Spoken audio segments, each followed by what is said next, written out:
bronze is an alloy of copper and tin, but its composition can vary depending on the type of bronze that you're looking for. It's so interesting that true bronze, which is a jeweler's grade bronze, is a combination of about 90% copper and 10% tin. So it is very malleable. The copper is such a malleable material, and the tin brings in a lot of strength to it. Statuary bronze is 97% copper, tin, and 1% zinc. So you're going to find a lot of different mixtures like this. So bronze is the one material that has so many different alloys, but it always has the base of copper. Architectural bronze, so that means the bronze that you see in architecture needs to be really strong. That has about 57% copper, 40% zinc, and 3% lead. Lead can be put in because we're not wearing it on our skin. It really is just for opening and closing doors. But the zinc makes it strong. Once again, commercial bronze, which we see, is 90% copper and 10% zinc. And that's what a lot of when you see bronze around, a lot of materials are made that way. They're stiff. The zinc, just 10% zinc, makes it really, really hard. Aluminum bronze contains aluminum to improve the strength and corrosion resistance. Phosphor bronze, which I really like a lot, it contains phosphorus to increase the wear resistance and stiffness, so it's nice and hard. And silicone bronze contains silicone to improve corrosion resistance, surface finishes, and self-lubricating properties. So silicone bronze, think of that. That's almost like a plastic that's put into your bronze. It's done in casting. When you see pieces that, from overseas maybe, that you're hardly convinced it's all the way metal, that's silicone bronze. When I built industrial chic, you can see the metal and some of that line, and some of that is silicone bronze. It's almost, you feel like there must be a little bit of plastic in here. So true bronze is a jeweler's grade bronze, and that's what we're interested in working with. That's a combination of about 90% copper and 10% tin to give you the strength that you need, but the malleability that I love in working with bronze. Bronze is often used for jewelry, and it's harder than copper. So that's what we love about it. It's harder it holds up better than sterling silver or copper. It's more resistant to corrosion. So you don't get corrosion, that deep, deep green color. It will oxidize, but not as quickly as copper. It's malleable, which means, oh my gosh, low friction, and forms a natural protective layer called a patina that makes it resistant to corrosion, and really very, very malleable. However, bronze can oxidize, which leads to a greenish blue or dark brown patina. Bronze is made by melting copper and tin and sometimes other elements as well, like I talked about above. And then for casting bronze, you can pour this into a mold that I have here and to create your own shapes. But we also really like, I'm going to show you today, working with bronze just in my jewelry. The difference between brass and bronze is that they're both metal alloys, which means that they're a combination of two or more different metals. So brass is composed of copper and zinc, and bronze is made of copper and tin. So that's the only difference between the two. The zinc makes brass much more brittle as far as I can tell from working with it. So that's just the small difference there.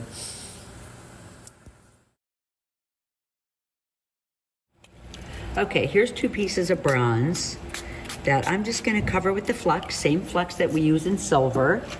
And I might use my locking pliers. So you can see I've got my soldering board. I actually love working with metal underneath, because when I have this metal underneath, it helps to bring all the heat under. So that's really what I'm doing, is, to understand like how this loves, how solder loves to flow. It follows heat. Solder will always follow heat. And the hotter I can get this from underneath, which is called a sweat soldering, will be better. So that's why I have my steel in the picture. Whoops. Let me grab my torch. I think I told you guys, I do the best I can here, but in my Unfolding membership, I have beautiful, beautiful videos, and it's really the full blown out course of it. So, you know, I just like to show little pieces and tastes for people who, you know, maybe can't afford the $25 donation a month, but if you can afford it, pop in and you'll get all this information. So I'm actually going to just heat these up a little bit. I've got the Flex on here. You can see that. They're super cold. My studio is cold today. We're starting to get into some warmer weather, some colder weather. So that's my Flex there. So I'm gonna actually just get, what do I have here? I'm just gonna put an Easy on here. Easy is a little bit messy, but it heats up well. Now at this point, I don't have to worry about getting under my piece, but I'm just gonna put a little ball, there you go. See that yellow color? Okay, now, what the next step that I'm doing is I want to be able to get this, I'm just gonna lay this piece on here and say, I'm gonna push it down right this way and get this done. Okay, so I'm gonna lay this on top. So I'm gonna hold it in my hand, and what I wanna do here is I'm just going to get my, okay, so what I'm doing is I'm gonna get my sweat solder. So this is a sweat solder. When you lay it down first, when it's in a liquid form, there's less of a chance that this is gonna flow where I don't need it to go. I put too big of a piece on here, so I'll show you with the smaller one afterwards. I really don't need all of this solder, so let me see if I can get this. Also, another thing I could show you is just getting some of this solder off. Remember, I don't want it to flow. I kind of want to take it and flow it off the edge here. So if you ever put a little too much solder on, just stay in the position, get your solder off a little bit. Okay, now I'm coming in. I'm gonna hover this piece here. I'm gonna get my solder flowing. This is getting warmed up too. And since it's up in the air and it has all this air circulating, it's gonna heat up quicker than my piece that's laying down there. So this piece, I'm taking my time to exaggerate with you guys, but see how I'm staying on this side? And now I'm gonna lay this down and I'm gonna work under it. There we go.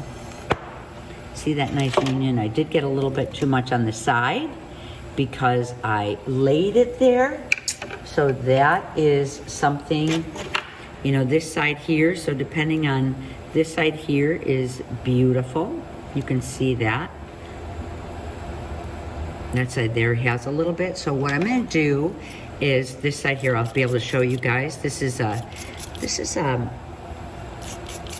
like using a steel brush. Steel brush will take off much more metal and material. So this is where I actually laid down way too much solder.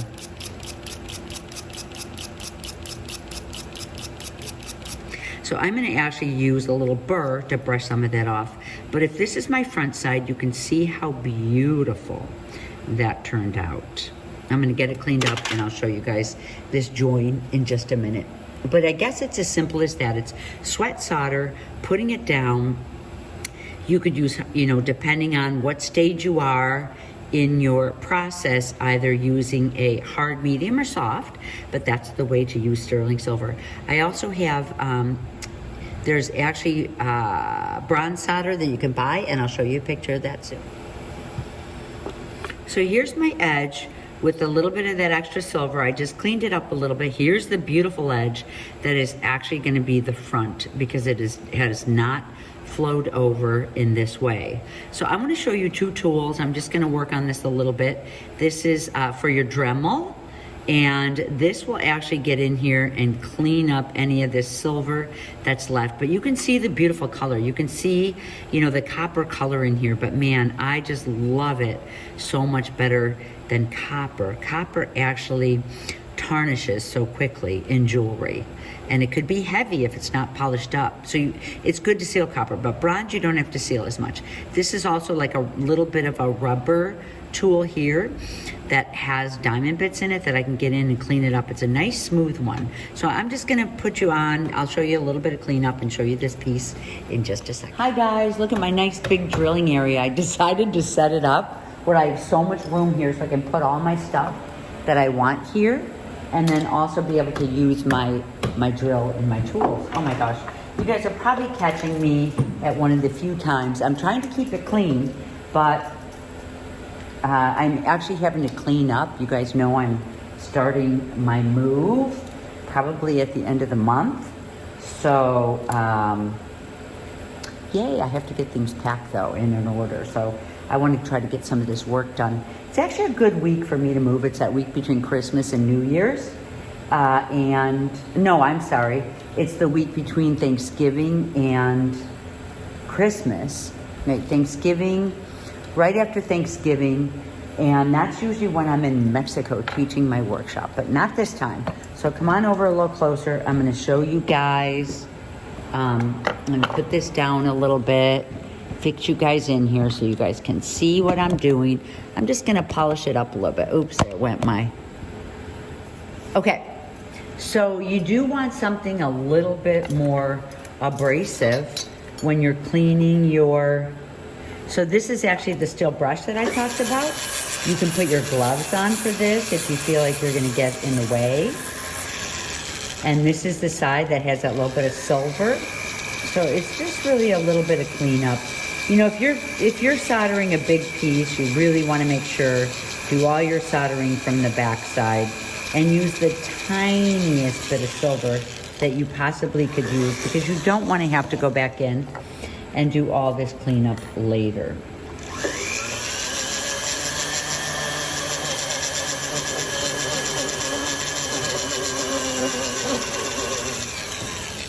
Another thing I'm going to put on this next one, which is more of a polishing. So it really is like a Scotch-Brite wheel that gets this off. If you know what a Scotch-Brite wheel, it's like those scrubby pans, those green scrubs that we use on our dishes. Same thing, but on a smaller scale.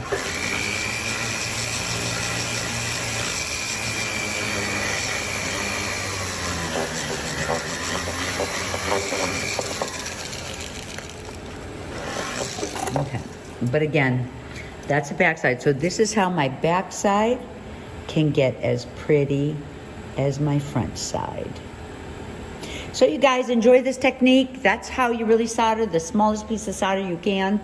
And, you know, a front side, a back side, just really sweat soldering. All of those rules help to make your soldering on bronze with sterling silver solder much better.